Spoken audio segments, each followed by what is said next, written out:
Assalamualaikum warahmatullahi wabarakatuh. Di sini saya Destina Ramadanti, NIM 067, perwakilan dari kelompok 1 yang akan mempresentasikan hasil dari diskusi kelompok kami. Kelompok 1 beranggotakan Safira Nabila, Raihan Wardani, Rifda Hasnadena, Media Saputri, saya sendiri Destina Ramadanti, dan juga Purgiantari. Outline yang akan kelompok kami bahas yaitu pertama kasus, kedua patofisiologi, ketiga asesmen DRP dan juga EBM, keempat rencana asuhan kefarmasian, 5 monitoring, dan juga 6 kesimpulan. Yang pertama, kita akan membahas tentang kasus yang sudah diterima oleh kelompok kami. Pasiennya bernama Nyonya U, berumur 42 tahun, berjenis kelamin perempuan. Tanggal masuk rumah sakit 21 Juli tahun 2019, tidak ada alergi, diagnosis hipertiroidisme dan juga CHF.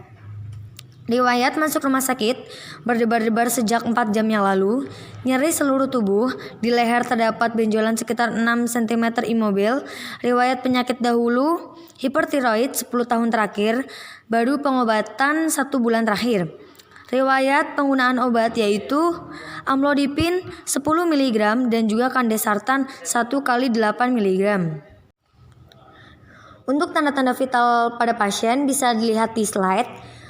Pasien mengalami kenaikan pada tekanan darah sebesar 150/80 mmHg yang seharusnya nilai normalnya yaitu 120/129/80 mmHg. Untuk nadinya, pasien juga mengalami kenaikan yaitu sebesar 106 kali per menit yang seharusnya 60-100 kali per menit.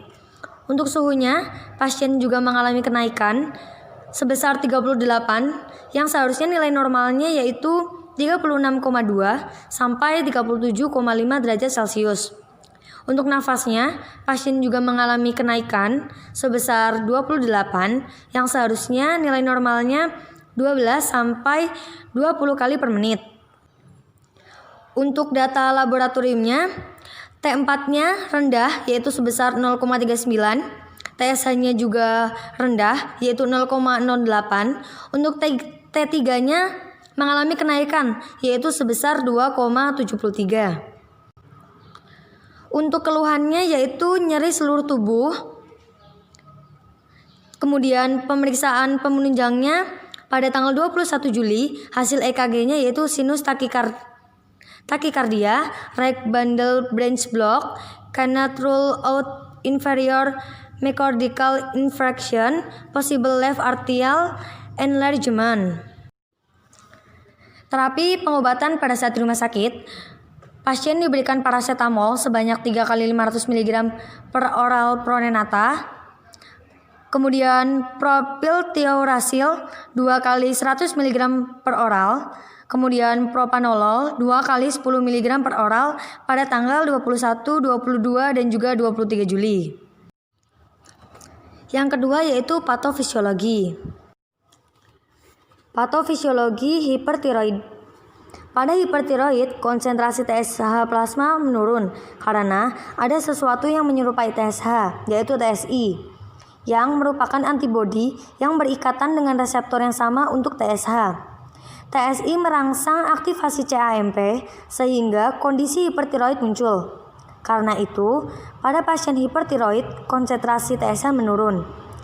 Tingginya sekresi hormon tiroid yang disebabkan oleh TSI selanjutnya juga menekan pembentukan TSH oleh kelenjar hipofisis anterior.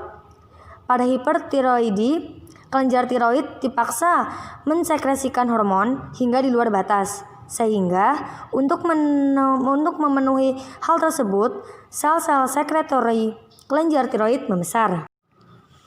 Patofisiologi CHF.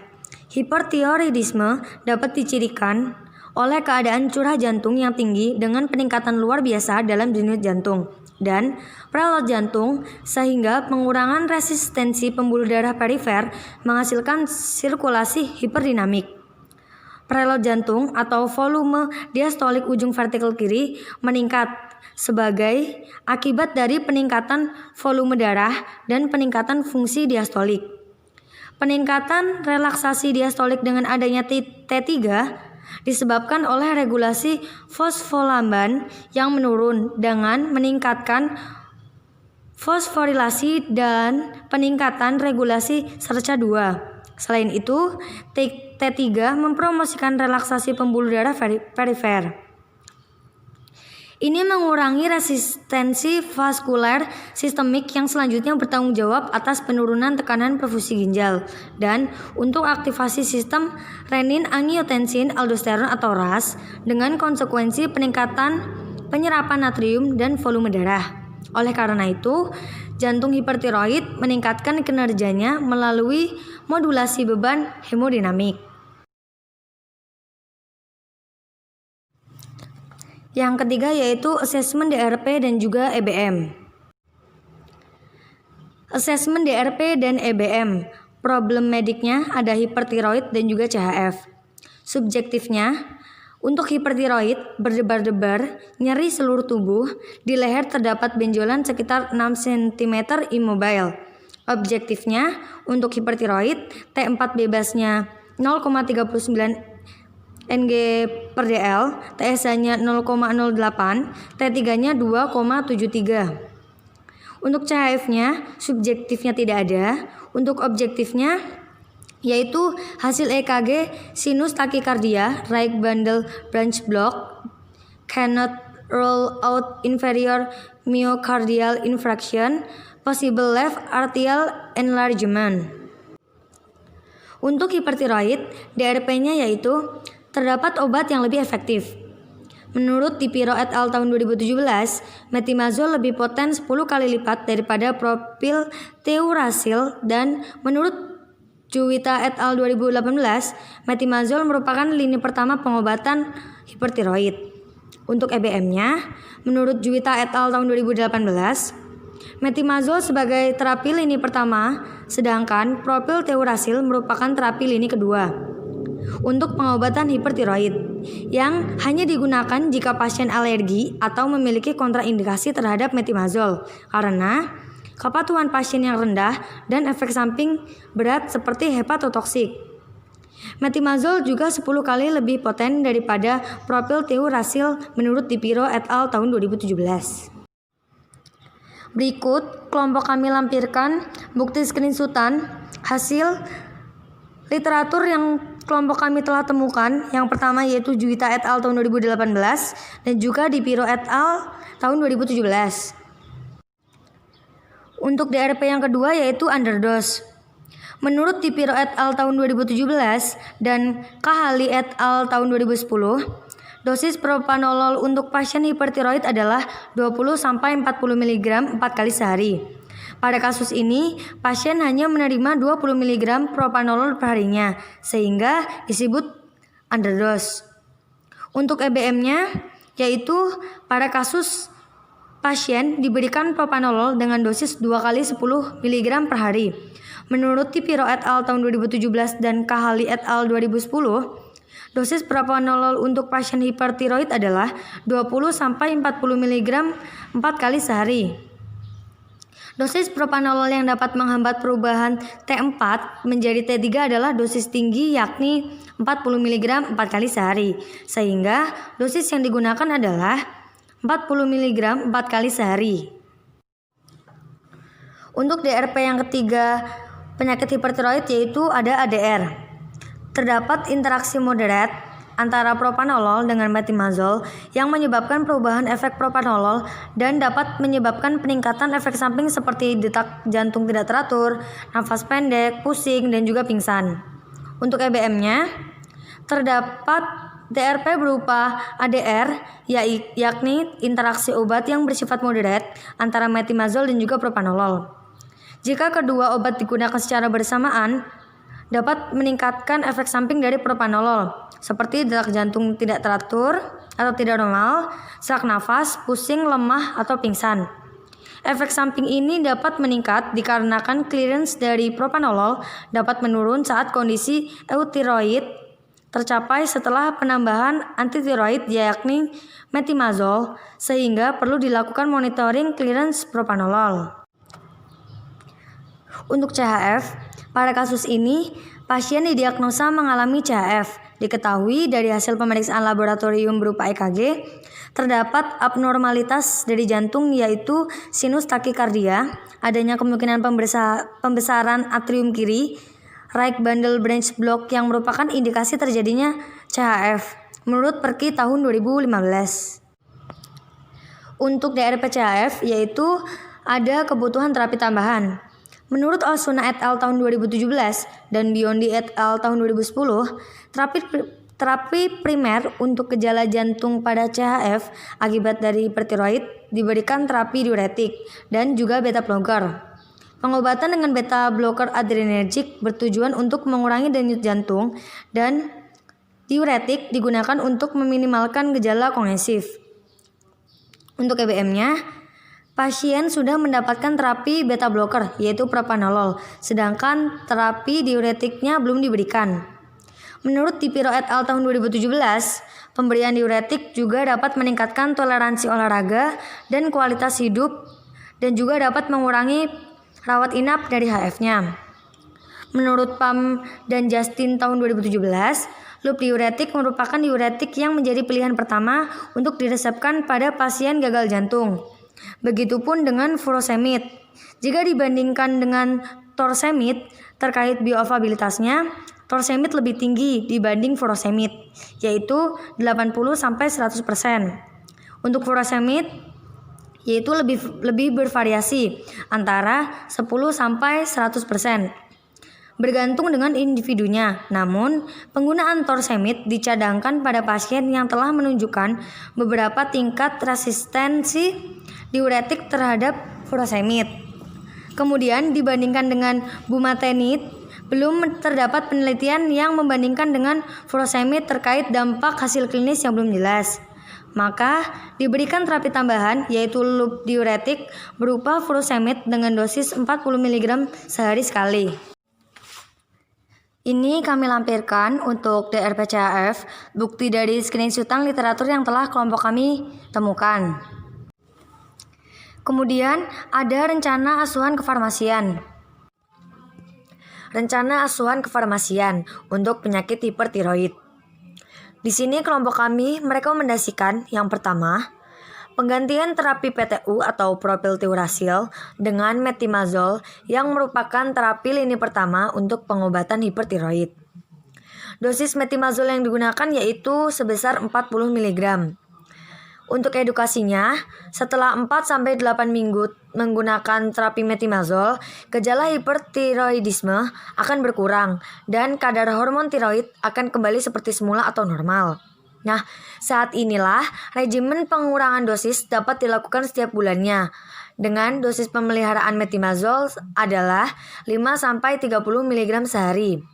Untuk terapi non-farmakologinya, yaitu pengangkatan kelenjar tiroid secara operasi atau secara pembedahan, harus dipertimbangkan pada pasien dengan kelenjar yang sudah besarnya lebih dari 80 gram. Kemudian oftalmopati berat atau kurangnya remisi pada terapi obat antihipertiroid. Kemudian yang kedua yaitu merekomendasikan peningkatan dosis untuk terapi propranolol menjadi 40 mg 4 kali sehari. Menurut Tipiro et al. Tahun 2017, dosis propranolol untuk hipertiroid adalah 20-40 mg 4 kali sehari.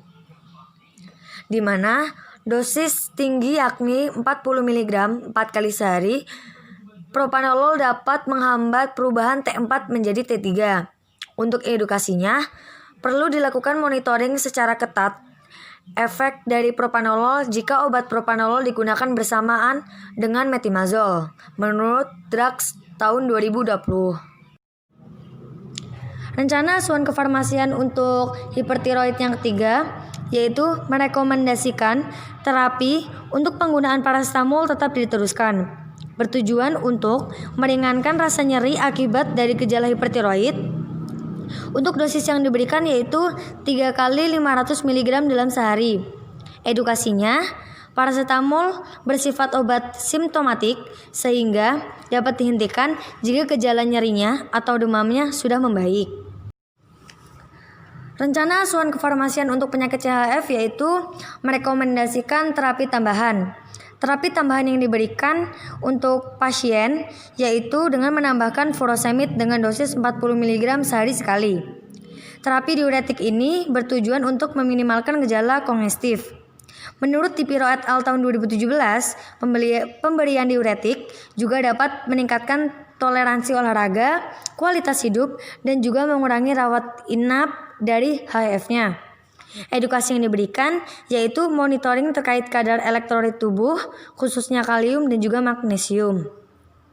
Untuk terapi non-farmakologinya yaitu seperti latihan olahraga atau aktivitas fisik rutin. Lalu dianjurkan untuk meningkatkan status fungsional jantung.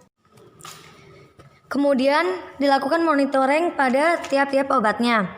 Yang pertama yaitu ada obat paracetamol. Untuk efektivitas klinisnya yaitu nyeri, tanda-tanda vitalnya tidak ada, labnya tidak ada. Untuk efek samping obatnya klinisnya yaitu lebih dari 10%, itu mual sebesar 34% dan muntah sebanyak 15%. Untuk 1-10%-nya nyeri perut, diare, konstipasi, dispepsia, anemia, dan juga ruam. Untuk TTV-nya tidak ada, labnya juga tidak ada. Untuk obat yang kedua yaitu metimazol. Efektivitas klinisnya yaitu berdebar-debar. Untuk tanda-tanda vitalnya yaitu nadi 60-100 kali per menit. Untuk labnya yaitu T4 bebasnya 10,3 sampai 35 pmol per liter, TSH-nya itu 0,5 sampai 4,7, T3-nya yaitu 0,92 sampai 2,78. Untuk efek samping obatnya secara klinis, ruam kulit, urtikaria, mual, tidak nafsu makan, rambut rontok yang abnormal. Untuk TTV-nya tidak ada dan juga untuk labnya tidak ada. Untuk monitoring obat yang ketiga yaitu propanolol. Efektivitas secara klinisnya berdebar-debar. Untuk TTV-nya atau tanda-tanda vitalnya nadi 60-100 kali per menit. Untuk labnya T4 bebasnya 10,3 sampai 35, TSH-nya 0,5 sampai 4,7, T3-nya 0,92 sampai 2,78. Untuk efek samping obatnya secara klinis yaitu 1-10%-nya hipotensi, kelelahan, dan juga gangguan tidur. Untuk TTV-nya tidak ada dan labnya juga tidak ada.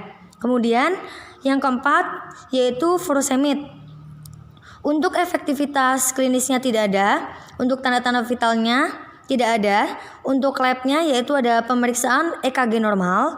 Untuk efek samping obatnya secara klinis hiperurisemia sebanyak 40% dan hipokalemia 14-60%. Untuk tanda-tanda vital tidak ada dan untuk labnya tidak ada.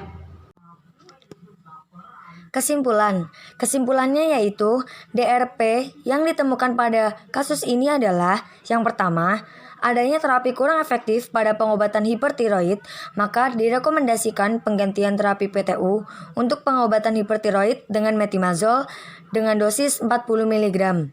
Yang kedua, adanya indikasi underdose pada terapi propanolol sehingga dosis ditingkatkan menjadi 40 mg 4 kali sehari. Yang ketiga, adanya terapi interaksi antara metimazol dan juga propanolol sehingga dibutuhkan monitoring efek samping dari propanolol. Keempat, dibutuhkannya terapi tambahan untuk kondisi CHF pasien dengan terapi diuretik. Terapi diuretik yang digunakan yaitu furosemid dengan dosis sebesar 40 mg sehari sekali. Itulah kesimpulan yang dapat kelompok kami simpulkan.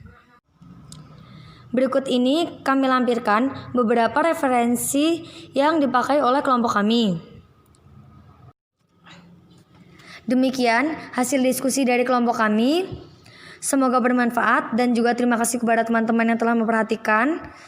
Apabila ada pertanyaan, dapat ditanyakan pada kolom komentar. Terima kasih.